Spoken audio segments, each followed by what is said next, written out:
Isa ang patay, dalawa ang sugatan sa motor napping sa bayan ng President Quirino. Lebak Fire Station groundbreaking isinagawa. At 10 bapa pinangaralan sa Sukelcos 45th Agma at 5th Seka. Yan ang ulo ng mga balita sa Sultan Kudarat Headliners.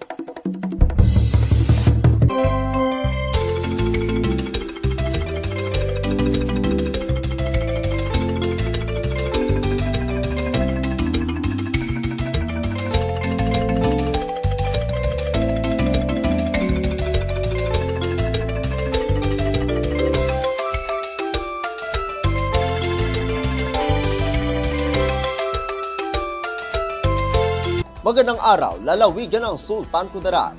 Narito na ang mga pangunahing balita sa Sultan Kudarat Headliners ngayong Mayo 6, taong 2024. Isa ang patay, dalawa ang sugatan sa motor napping sa bayan ng President Quirino. Narito ang ula.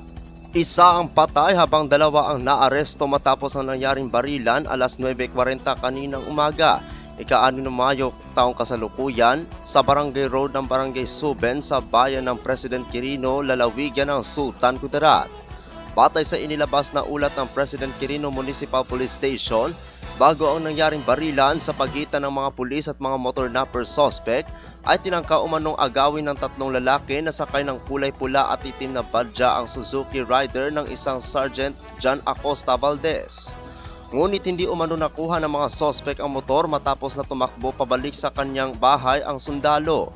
Agad naman na humingi ng tulong ang mga opisyal at residente sa himpilan ng pulisya, kaya't mabilis na rumesponde sa lugar ang alert team ng President Quirino Municipal Police Station, maging ang puwersa ng SKPIU, SKHPT-12, RSOG-12, SKPIT, RIU-12 upang magsagawa ng pursuit operation. Hanggang sa maabutan ng mga sospek, ngunit imbes na sumuko ay isa sa mga sospek ang nagpaputok ng kanyang baril, kaya't napilitang gumanti ang mga pulis. Matapos ang ilang segundong palitan ng putok ng baril, ay dalawa sa mga sospek ang nagtamo ng mga sugat at isa naman ang naaresto. Mabilis na isinugod sa pagamutan ang mga sugatan, ngunit dead on arrival ang isa sa mga sospek na kinilalang si alias Ari, habang sugatan naman ang isang Buhari Lukman at naaresto ang isang Oman Aliman. Na-recover sa mga sospek ang isang unit ng caliber 45 pistol, isang unit ng homemade 12-gauge shotgun, at isang unit ng homemade pistol at isang unit ng Kawasaki Badja MC Color, pula at itim na may plate number 1201-577923. Sa ngayon ay isinasa ilalim ang mga nahuling sospek sa validation upang matukoy kung ang mga ito ay sangkot din sa iba pang serye ng motor napping incident sa lalawigan ng Sultan Kudarat at karatig mga lugar. Ako ang inyong kaibigang Apolinario Terdi Valencia para sa Sultan Kudarat Headliners. Lebak Fire Station groundbreaking isinagawa.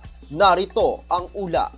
Isinasagawa ang groundbreaking ceremony sa bagong fire station sa Sitio Masurot, Barangay Kinudalan, bayan ng Lebak, lalawigan ng Sultan Kudarat, nitong ika-6 ng Mayo taong kasalukuyan sa ganap na ika-10 ng umaga. Ang nasabing seremonya ay dinaluhan nito ni Lebak Municipal Mayor Frederick Celestial, Regional Director BFO 12, Fire Chief Superintendent Alvin Valdez, DSC, Provincial Fire Marshal Fire Superintendent Anami Legaste, Police Lieutenant Colonel William Pascoy Jr., City Fire Marshal at lahat ng Municipal Fire Marshal ng lalawigan ng Sultan Kudarat. Pagkatapos ng sinasabing blessing ng area, pinangunahan ni Reverend Father Joremil Gumban, DCC Parish Priest. Sumunod ang unveiling of proposed Lebak Fire Station perspective, signing of architectural plan, and lowering and covering of time capsule. Ito ay nagpapakita na may bagong fire station ang bayan ng Lebak sisimulan na ang pagpapatayo ng nasabing gusali. Ako ang inyong kaibigang Apolinario Terry Valencia para sa Sultan Kudarat Headliners. Para sa uling balita, 10 bapas pinangaralan sa Soquelcos 45th AGMA at 5th SECA. Narito ang ulat. 10 Barangay Power Associations o BAPAS ang binigyan ng pagkilala ng Sultan Kudarat Electric Cooperative o Soquelco na bilang mga outstanding performance sa pangungulekta, system loss reduction at epektibo sa consumer service noong isinagawa ang Soquelco 45th Annual General Membership Assembly o AGMA at 5th State of the Electric Cooperative Address o SECA noong ika-4 ng Mayo taong kasalukuyan sa Sultan Kudarat Provincial Sports Complex sa bayan ng Isulan, lalawigan ng Sultan Kudarat. Sa bawat bayan, isa ang napili na pinangaralan sa Area 1. Pinangaralan ang Bapa Mamali sa bayan ng Lambayo, Bapa Lancheta Riverside sa lungsod ng Tacorong at Bapa Purok 2 Tinaungan sa bayan ng President Quirino.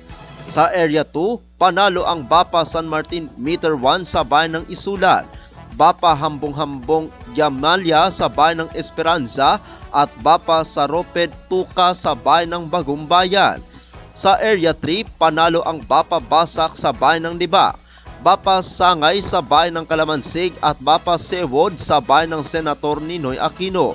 At sa Area 4, panalo ang Bapa Telapas sa bayan ng Columbio.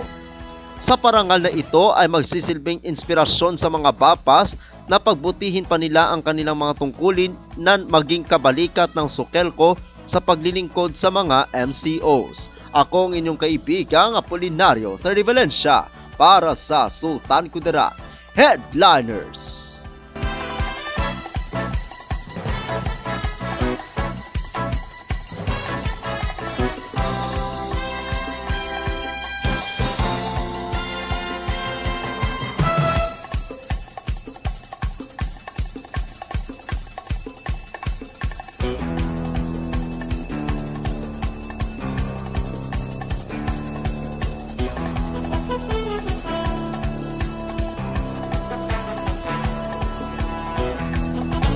At yan ang kabuuan mga balita sa araw nito. Mga balitang kailangan ninyo malaman, balitang walang kinakampihan, mga balitang totoo, balitang may dalang aral at inspirasyon. Ito ang Sultan Kudarat Headliners. Hanggang bukas, maraming salamat at magandang araw, kaibigan.